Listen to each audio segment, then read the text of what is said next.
আগের দিনে যেমন আমরা বায়োলজির কিছু কোয়েশ্চেন্স নিয়ে আলোচনা করেছিলাম, টপিক নিয়ে আলোচনা করেছিলাম, আজকে সেরকমই আমরা কেমিস্ট্রি নিয়ে আলোচনা করব। বাট শুরু করার আগেই বলে দিই, এটা কিন্তু সিবিএসসি বোর্ডের ক্লাস 10-এর বাচ্চাদের জন্য, স্টুডেন্টসদের জন্য। তো আজকে আমরা কেমিস্ট্রি নিয়ে আলোচনা করব, অর্থাৎ যেটা সেকশন বি। আচ্ছা, কেমিস্ট্রিতে তোমাদের 4টে চ্যাপ্টার্স আছে এবং এই 4টে চ্যাপ্টার্সের মধ্যে কিন্তু কেমিস্ট্রিটাতে একটু বুঝে করে যাবে, একটু একটু চালাকভাবে, একটু ক্লেভারলি কেমিস্ট্রির যখন পড়াশোনাটা করবে তখন করবে। কারণ এখানে কিন্তু 4টে চ্যাপ্টার, কিন্তু চারটের মধ্যে যেটা লাস্ট 3টে চ্যাপ্টার, তিনটেই কিন্তু ইকুয়ালি ইম্পর্টেন্ট, সুতরাং সেটা মাথায় রেখে। আচ্ছা, টপিকগুলো বলে দেবো, কিন্তু তার আগে যেটা বলে দিই সেটা হলো কেমিস্ট্রি মানেই হলো ইকুয়েশনস। ঠিক আছে, বলুক কোয়েশ্চেনে এই কথাটা মেনশন করা থাকুক বা না থাকুক, ইকুয়েশনস কিন্তু দিয়ে দেবে অলওয়েজ, এটা কিন্তু ম্যান্ডেটরিলি। ঠিক আছে, যদি না বলা থাকে তবুও কিন্তু এই ক্ষেত্রে ইকুয়েশনের জন্য কিন্তু নাম্বার ক্যারি হয়। ঠিক আছে, সুতরাং ইকুয়েশন, তারপরে ধরো তোমার সিম্বল বা ফর্মুলা, ঠিক আছে, এগুলো কিন্তু ম্যান্ডেটরিলি জিনিস, এগুলো কিন্তু অলওয়েজ ইনকর্পোরেট করবে যখন আনসার লিখবে। আচ্ছা, এবারে টপিকে ঢুকি। প্রথম চ্যাপ্টার যেটা আমাদের কেমিক্যাল ইকুয়েশন, এই চ্যাপ্টার থেকে সব থেকে কম কোয়েশ্চেন্স আসে এবং এই চ্যাপ্টার থেকে পার্টিকুলারলি ব্যালেন্সিং ভীষণ ভালো করে যাবে। এছাড়া বিভিন্ন টাইপের যে ইকুয়েশনসগুলো আছে, যেরকম ডিসপ্লেসমেন্ট রিয়াকশন, অ্যাডিশন রিয়াকশন, ঠিক আছে, এই ধরনের সাবস্টিটিউশন রিয়াকশন, এই ধরনের যে রিয়াকশনসগুলো আছে সেগুলোর ডেফিনেশনস একটু দেখে যাবে এবং প্রত্যেকটা ডেফিনেশনসের সাথে ইকুয়েশন ম্যান্ডেটরিলি দেখে যাবে।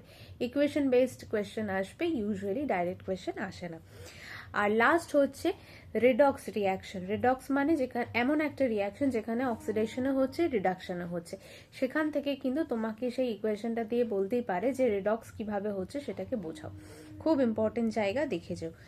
আচ্ছা, নেক্সট সেকেন্ড চ্যাপ্টার অর্থাৎ অ্যাসিড বেস অ্যান্ড সল্টস, এখান থেকেও একই রকমভাবে ইকুয়েশন বেসড কোয়েশ্চেন আসবে, ভীষণ ইম্পর্টেন্ট চ্যাপ্টার।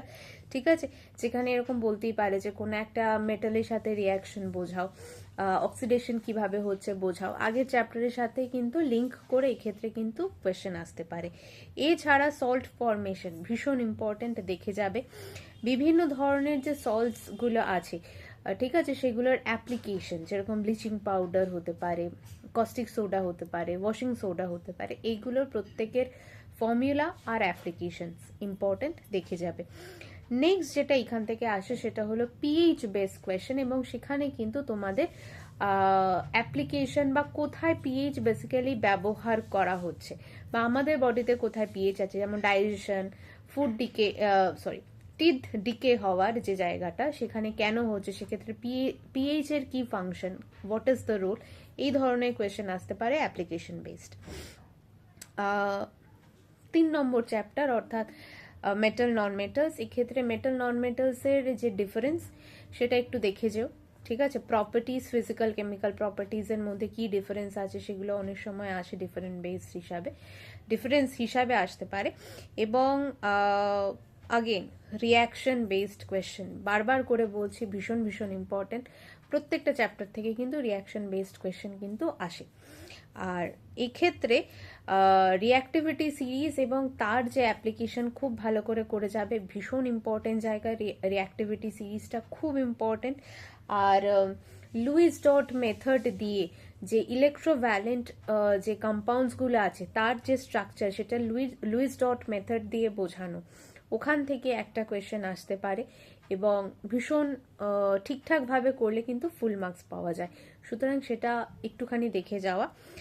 নেক্সট যেটা হচ্ছে সেটা হচ্ছে এই যে মেটালের এক্সট্রাকশন প্রসেস, ঠিক আছে, এক্সট্রাকশন প্রসেসের মধ্যে রোস্টিং, ক্যালসিনেশন আর ইলেকট্রোলাইসিস মেথড, ঠিক আছে, এই তিনটে ভীষণ ইম্পর্টেন্ট এবং এই তিনটের ওপরে বেস করে কোয়েশ্চেন আসবে, রিয়াকশন ভালো করে দেখে যাবে।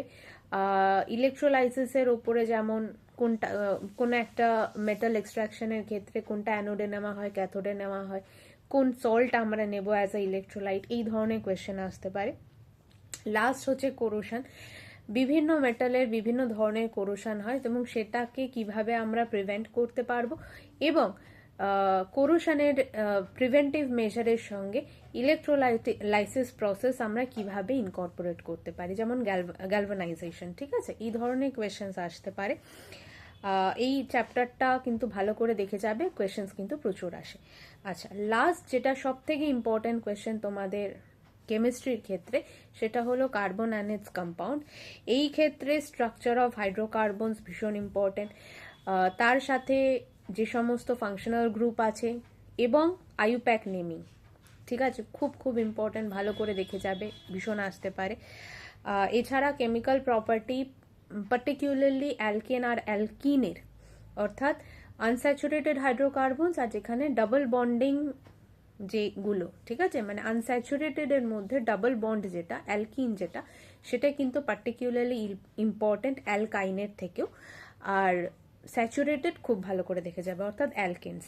ঠিক আছে, আচ্ছা, লাস্ট হচ্ছে এই ক্ষেত্রেও রিয়াকশন বেসড কোয়েশ্চেন আসতে পারে, যেরকম ধরো ইথানল থেকে বা এস্টার থেকে বা ইথানোইক অ্যাসিড থেকে।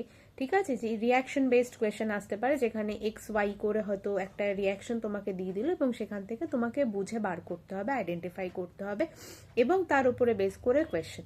এস্টারিফিকেশন ভীষণ ইম্পর্টেন্ট, এবং তার সাথে সাথে স্যাপনিফিকেশন। এই যে দুটো কোয়েশ্চেন, এই দুটো ভীষণ মানে রেকারিং কোয়েশ্চেন বলতে পারো, অলমোস্ট প্রত্যেকটা মানে পরীক্ষাতেই এসেছে।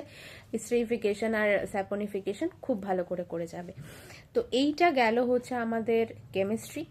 আশা করি এটা খুব হেল্পফুল হবে সবার জন্য। ফিজিক্স নিয়ে পরের ভিডিওতে আলোচনা হবে।